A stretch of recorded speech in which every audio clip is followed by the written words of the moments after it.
Assalamualaikum warahmatullahi wabarakatuh. Pada pertemuan pertama dari Manajemen Keuangan 2, perkenalkan, nama saya adalah Arif Surahman. Saya akan menerangkan tentang pertemuan 1, sumber-sumber pembelanjaan.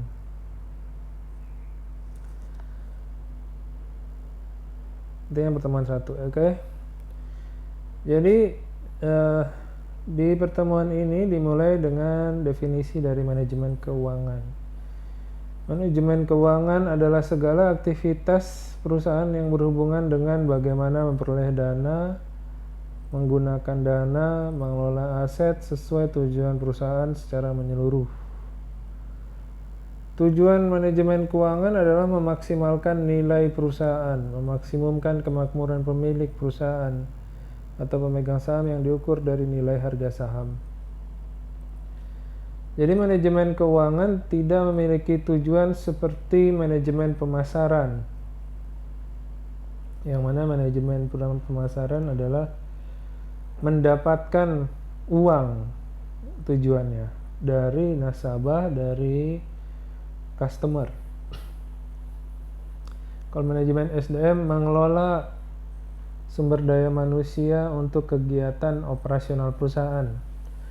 Kalau manajemen keuangan memaksimalkan keuntungan yang berasal dari pendapatan yang sudah didapatkan oleh manajemen pemasaran dan mengalokasikan dana supaya kegiatan operasional yang dikelola oleh manajemen SDM dapat berjalan dengan baik.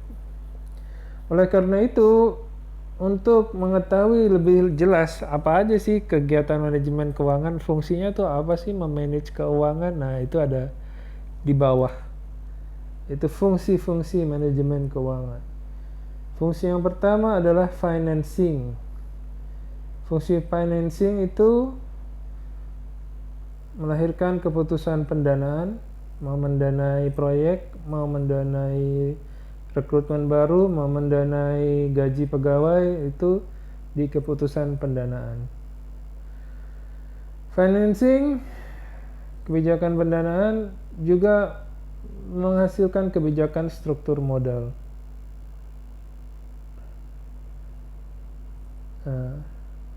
Jadi kalau kebijakan struktur modal itu dari maksudnya apa? Kalau tadi kan pendanaan ya mendanai gaji pegawai, mendanai kegiatan proyek perusahaan dan seterusnya. Kalau struktur modal itu adalah kebijakan untuk memilih apakah menggunakan modal dari modal sendiri atau dari hutang atau dari mengeluarkan saham baru. Jadi pendanaannya itu adalah dari segi memilih sumber dana gitu. Kemudian investment. Manajemen keuangan fungsi yang kedua adalah fungsi investasi. Berkaitan dengan bagaimana manajer keuangan mengalokasikan dana ke dalam bentuk investasi. Nah, di sini adalah fungsi yang memaksimalkan keuntungan perusahaan. Fungsi yang memaksimalkan keuntungan perusahaan karena manajer keuangan bertanggung jawab atas investasi yang dilakukan oleh perusahaan, dan kebanyakan investasinya bukan pada investasi pada proyek perusahaan pesaing ya, tapi investasinya adalah pada instrumen-instrumen keuangan dengan tujuan untuk mendapatkan keuntungan yang lebih banyak. Contohnya di saham, di obligasi, di derivatif, di mata uang, ya kan? Itu fungsi investasi dari manajemen keuangan. Kemudian fungsi dividen policy, kebijakan dividen. Nah, manajer keuangan ini menentukan apa saja, menentukan besarnya persentase laba yang dibagikan kepada para pemegang saham dalam bentuk cash dividen, stabilitas dividen yang dibagikan, dividen saham, pemecahan dividen, dan penarikan kembali saham yang beredar. Gitu ya. Jadi itu adalah fungsi pembagian dividen atau kebijakan dividen. Ruang lingkup manajemen keuangan menyangkut kegiatan-kegiatan perencanaan, analisis, pengendalian kegiatan keuangan. Jadi manajemen keuangan ini dijelaskan melalui bagan ini. Ini pertama, manajer keuangan mendapatkan dana dari pasar modal, digunakan untuk pendanaan operasional perusahaan. Kemudian hasil dari pendanaan operasional itu menghasilkan aliran uang kepada perusahaan berupa laba. Sebagian dikasih kepada investor berupa dividen, dan sebagian lagi masuk ke manajer keuangan lagi untuk dikelola dan membiayai kegiatan operasional perusahaan. Nah, hubungan antara manajer keuangan dengan fungsi-fungsi keuangan secara skematis adalah sebagai berikut. Dia berperan dalam keputusan investasi.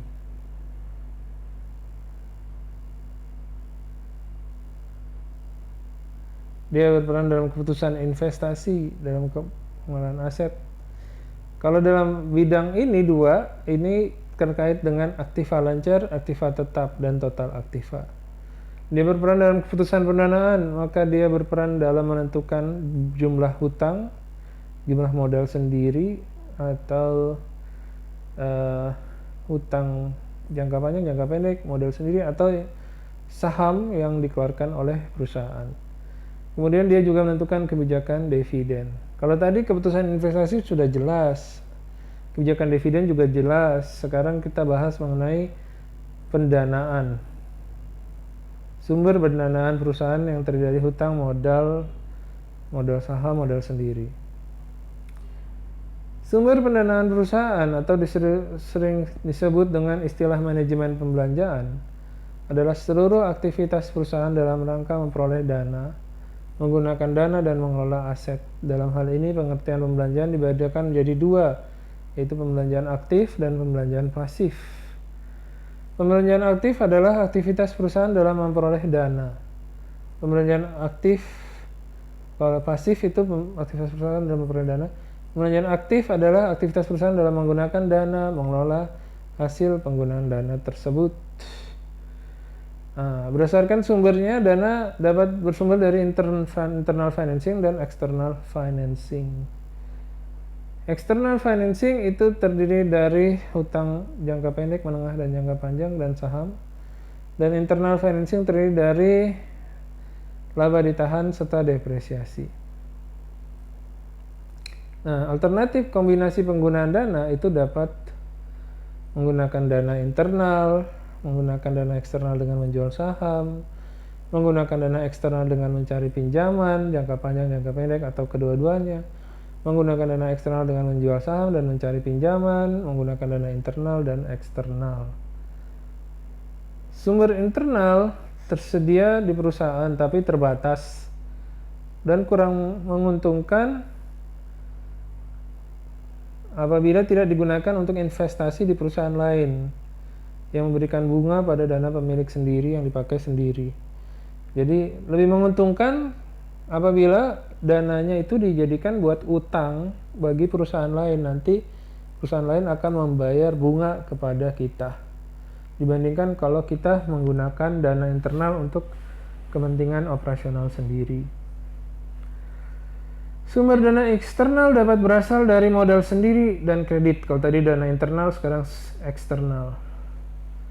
Kredit itu ada jangka pendek, jangka menengah, dan jangka panjang. Kalau jangka pendek kurang dari 1 tahun, jangka menengah antara 1 sampai dengan 10 tahun, dan jangka panjang minimal 10 tahun, maksimal tidak terhingga, bisa lebih dari 10 tahun. Yang perlu diperhatikan perusahaan untuk menentukan apakah sebaiknya mengambil kredit jangka pendek, menengah, atau panjang adalah 1.